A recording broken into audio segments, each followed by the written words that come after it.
semua, hari ini kita akan belajar lanjutan dari sebelumnya, yaitu dinamika. Nah, adapun outline dari pembelajaran kita hari ini, yaitu pertama kita bisa mengetahui apa itu gaya gesek, yang kedua jenis-jenis gaya gesek, yang ketiga gaya hambat dan laju yang terminal, gerak melingkar, dan terakhir adalah gaya sentripetal. Nah, berdasarkan gaya kontaknya, ada dua jenis gaya. Yang pertama gaya kontak langsung, yang kedua gaya yang bekerja meskipun ada jarak dengan penyebab gaya. Atau lebih singkatnya adalah gaya yang tidak kontak langsung. Oke? Nah, contoh dari gaya yang kontak itu adalah gaya gesek yang akan kita bahas, gaya tegangan tali, gaya normal, gaya pegas, dan gaya hambat oleh udara.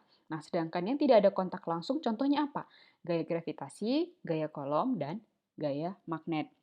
Selanjutnya, gaya gesek juga dapat kita definisikan sebagai gaya kontak sejajar saat suatu benda berinteraksi pada permukaannya. Itulah sebabnya kenapa gaya gesek itu tidak termasuk ke dalam gaya kontak yang kedua ini, karena harus berinteraksi dengan permukaannya. Nah, arahnya bagaimana? Arahnya selalu berlawanan dengan arah gerak benda. Nah, ada 3 jenis gaya gesek. Yang pertama, jika gayanya lebih kecil daripada gaya gesek, maka benda diam. Jika gaya sama dengan gaya geseknya, maka benda mau akan bergerak, dan jika gaya lebih besar daripada gaya geseknya, maka benda bergerak. Nah, kita tinjau jika benda diam, F lebih kecil daripada Fs. Nah, itu bisa kita sebutkan Fs di sini adalah gaya gesek statis. Namun sebenarnya jika dia mau bergerak, kita tidak lagi menyebutkannya Fs ya, itu menjadi Fk. Jadi di sini ada dua jenis. Saat suatu benda bergerak relatif dengan permukaan, gaya gesek kinetik itu didefinisikan dengan mu Kn, di mana mu K itu adalah koefisien kinetik, koefisien gaya koefisien saat suatu benda bergerak relatif dengan permukaannya disebut juga dengan gaya gesek kinetik, di mana rumusnya adalah mu K dikali N. Mu K itu adalah koefisien gaya gesek, sedangkan N adalah gaya normalnya. Nah, sedangkan yang kedua, saat benda relatif tidak bergerak dengan permukaan atau gaya gesek statis. Nah, di sini lebih tepat kita bikin gaya gesek statis, oke? Dimana gaya gesek statis itu rumusnya sama seperti ini, cuma berbedanya di hanya S-nya saja. Di sini adalah mu S dikali N, oke? Nah, dengan kata lain, bisa kita lihat bahwa Fk lebih kecil daripada Fs, sehingga mu K itu nilainya selalu lebih kecil daripada mu S. Itu kita lihat dari gambar ini. Bagaimana magnitude of frictional force terhadap time. Jadi ketika bendanya tersebut ada di titik ini, itu masih statis. Sampai nanti dia bisa melewati atau bisa mengimbangi nilai F, maka dia bisa bergerak. Nah, ketika dia sudah bergerak, nilainya itu sangat relatif kecil. Makanya Fk lebih kecil daripada Fs. Demikian. Ilustrasinya seperti ini. Kita misalkan si Charles lah ya. Charles ingin mendorong sebuah balok dari posisi ini di atas sebuah lantai. Oke. Kondisinya balok diam. Kalau balok diam, maka F eksternal si Charles saya beri di sini CH. FCH itu masih lebih kecil daripada gaya geseknya, bukan? Nah, gaya geseknya jika dia ke sana, maka gaya geseknya adalah ke sini. Oke? Masih kondisi seperti ini. Supaya si Charles bisa mendorong ini dan ada pergerakan ke arah sana, sudah, maka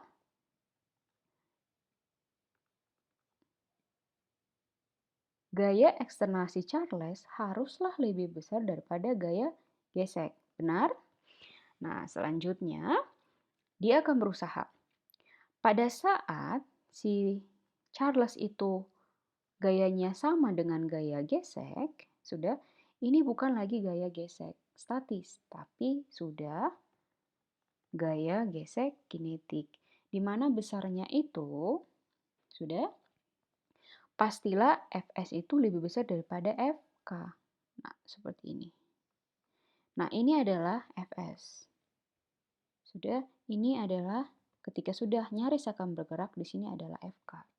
Gitu. Jadi, nanti kalau misalnya di soal, kalau kalian bisa melihat ada dua soal koefisien kinetik dan koefisien statik gitu, kalian bisa melihat yang mana sebenarnya statik, yang mana yang sebenarnya adalah kinetiknya. Karena ini selalu lebih besar daripada ini. Oke, bisa sampai di sini? Selanjutnya adalah gaya hambat laju terminal. Gaya hambat merupakan gaya yang dialami benda saat bergerak dalam fluida. Contohnya udara atau cairan. Oke? Nah, kapan gaya ini terjadi? Gaya ini terjadi saat ada kecepatan relatif yang cukup cepat antara benda dengan medium tempat benda bergerak. Contohnya apa? Contohnya kucing lompat dari lantai 2 ke lantai 1. Kucing kan bisa itu loncat. Nah, fluidanya apa? Udara. Karena udara termasuk fluida. Oke? Nah, kucing, oke, saat dia akan meloncat, sudah, dia memiliki gaya gesek terhadap udara. Kan ini udara nih. Oke? Selanjutnya akan ada yang namanya gaya hambat. Karena sama seperti hukum 3 Newton bahwa F aksi sama dengan negatif F reaksi. Selalu ada gaya yang melawan. Nah, ketika kucing lompat ke bawah dari atas tembok misalnya kan, oke, ada gaya ke atas yang mengimbanginya dan itu disebut dengan gaya hambat. Nah, seperti itu. Yang besarnya sama, hanya arahnya yang berbeda. Nah, rumus gaya hambat itu apa? D sama dengan setengah C rho AV kuadrat, di mana D adalah gaya hambat, rho itu adalah densitas udara, jadi tergantung udara atau fluida apa yang kita pakai itu jenisnya berbeda.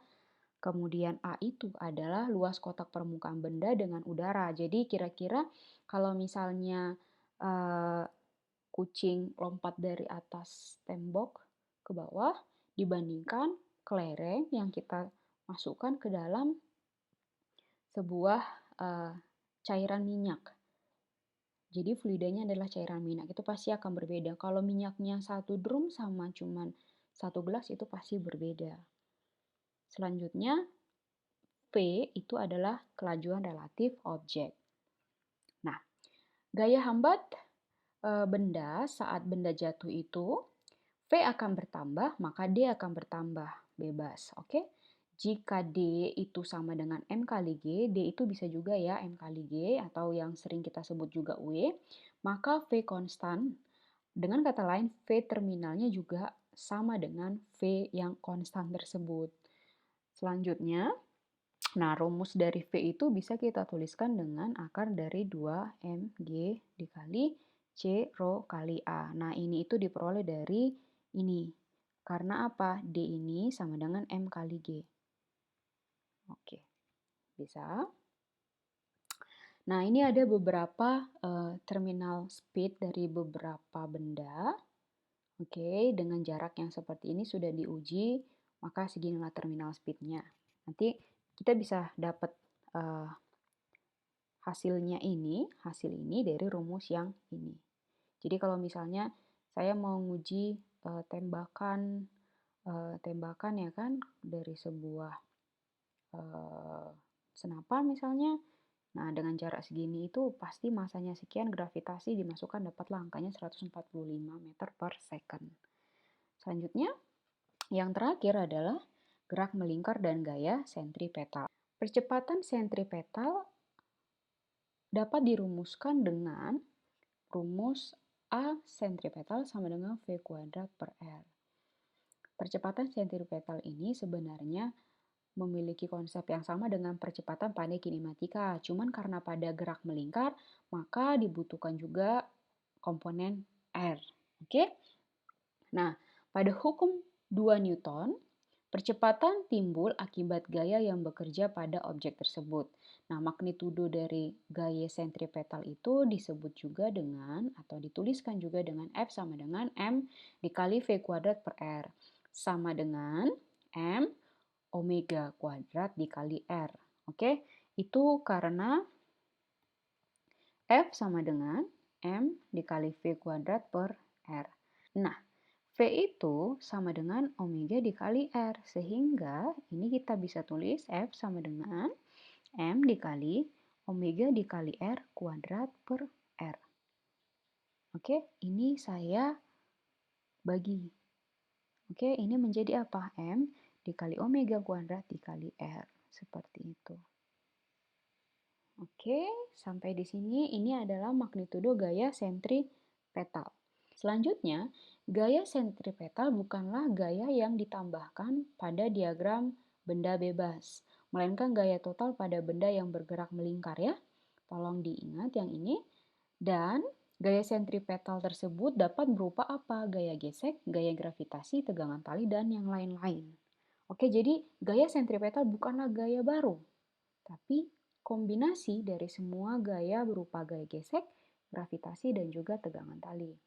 Nah, di sini ada contoh gerak melingkar pada sebuah bandul. Selanjutnya adalah gerak melingkar dan gaya sentripetal pada tali. Di sini ada dua kasus, yaitu tali yang berputar secara horizontal dan tali yang berputar secara vertikal. Satu persatu dulu, kita ulas adalah yang secara horizontal. Nah, tali, ini misalkan bandul diputar secara horizontal, tegangan talinya, ini pusatnya, tegangan talinya itu adalah di sini. Oke, selanjutnya, berapa tegangan tali pada bandul tersebut? Itu adalah T sama dengan M dikali V kuadrat per R. Ini itu adalah A sentripetal. Sudah, ini adalah A sentripetal. Kalau misalnya kalian masih ingat lagi, ini tuh sebenarnya tegangan tali itu kan force, ya kan? Force. Oke? Nah, ini force itu kan gaya. Ini sama aja dengan M dikali A. Cuman ini kan rumus hukum 2 Newton pada kinematika kan? Kinematika, gerak lurus kan? Nah, sedangkan pada gerak melingkar itu adalah ini. Ini adalah gerak melingkar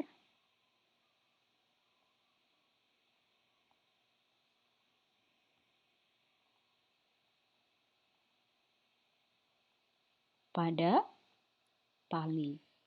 Bisa? Nah, sekarang kita akan lanjutkan ke gerak melingkar tali pada secara vertikal. Nah, di sini ada 3 jenis ya. 3 jenis kasus. Tali pada saat di sini akan berbeda di sini, akan berbeda di sini, akan berbeda saat di sini. Saya misalkan di sini D. Tidak sama. Nah, kenapa di sini sama? Karena ini diputar secara horizontal. Di titik manapun, di titik sini itu akan sama hasilnya. Di sini akan sama kondisinya kalau kita turunkan atau kita gambarkan diagram bebasnya. Kalau ini kan jelas-jelas berbeda. Nah, kita bahas tegangan tali pada saat kondisi A. Nah, pada saat kondisi A, ini adalah tegangan tali. Oke? Nah, selain itu, selain tegangan tali ada gaya lagi kan yang mengimbangi, itu adalah W. Nah, tegangan tali itu arahnya ke sana. W itu adalah ke sini, ini bandulnya. Sudah? Jadi, kita bisa tuliskan ini ke sana, ini bandul, ini tegangan tali. Tegangan tali sama dengan tali di tegangan tali ditambah dengan W. Tali itu rumusnya tadi ini kan, M dikali V kuadrat per R ditambah M dikali G. Sudah? Ini menjadi, saya keluarkan V kuadrat per R ditambah G. Nah, ini adalah tegangan tali di kondisi yang pertama. Nah, pada saat kondisi kedua bagaimana? Nah, pada saat di kondisi kedua, dia di atas. Yang berbeda apa? Hanya arah gravitasi. Dia hanya melawan arah gravitasi. Maka, TB-nya itu sama dengan T dikurang W. Oke? Atau seperti ini. T ditambah W, di mana T itu adalah mv kuadrat per R. Nah, di sini kita nggak apa-apa bikin M. Di sini dikali, nah di sininya adalah gaya gravitasi. Sehingga nanti hasilnya adalah negatif, ini M, buka kurung, V kuadrat per R dikurang G. Nah, itu adalah yang kedua. Bisa?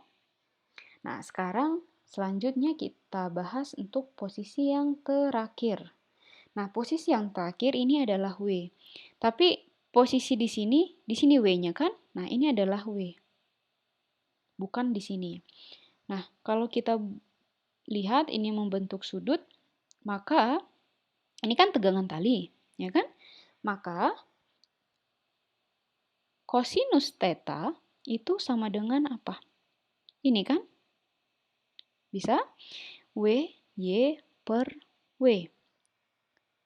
Sudah? Maka WY itu sama dengan apa? W kosinus theta. Oke, sehingga nanti persamaannya TC itu sama dengan T ditambah W Y. Selanjutnya, ini menjadi M V kuadrat per R. Arahnya kemana? Arahnya ke atas. Ini ditambah dengan G cos theta. Nah, ini adalah rumusnya pada saat TC.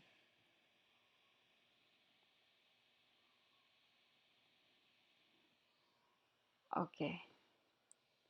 Nah, ini contoh yang terakhir, benda di meja berputar gitu. Jadi ini di atas meja, kecepatannya itu kita lihat dan dapat diturunkan dengan rumus berikut. V sama dengan akar dari mu S dikali G kali R. Nah, ini bendanya bergerak di atas meja. Ada beberapa gaya yang perlu kita bahas. Pertama, dia ada gaya berat. Nah, gaya mengimbangi gaya berat itu apa? Gaya normalnya.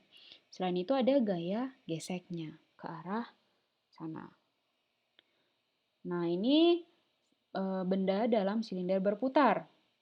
Nah, kalau misalnya silinder saya putar nih di tengah, kalian bayangkan saja kalau kotak susu, kaleng susu, kalian isi semen, terus kalian bikin di sini sesuatu hal yang gagangnya, terus kalian putar gitu. Nah, bagaimana bentuk diagramnya, diagram gaya-gayanya? Nah, di sini adalah gaya, ke atas itu adalah gaya geseknya, nah gaya normalnya itu adalah ke arah sana. Oke? Nah, rumusnya itu dapat dituliskan dengan V sama dengan akar dari GR dikali mu S. Nah, ini kalau misalnya kendaraan yang saat menikung, kecepatannya bisa dituliskan dengan rumus berikut. Oke, nah ini adalah daftar pustakanya. Untuk pembahasan soal, nanti kita akan bahas pada video berikutnya. Terima kasih, sampai ketemu pada video-video yang lainnya.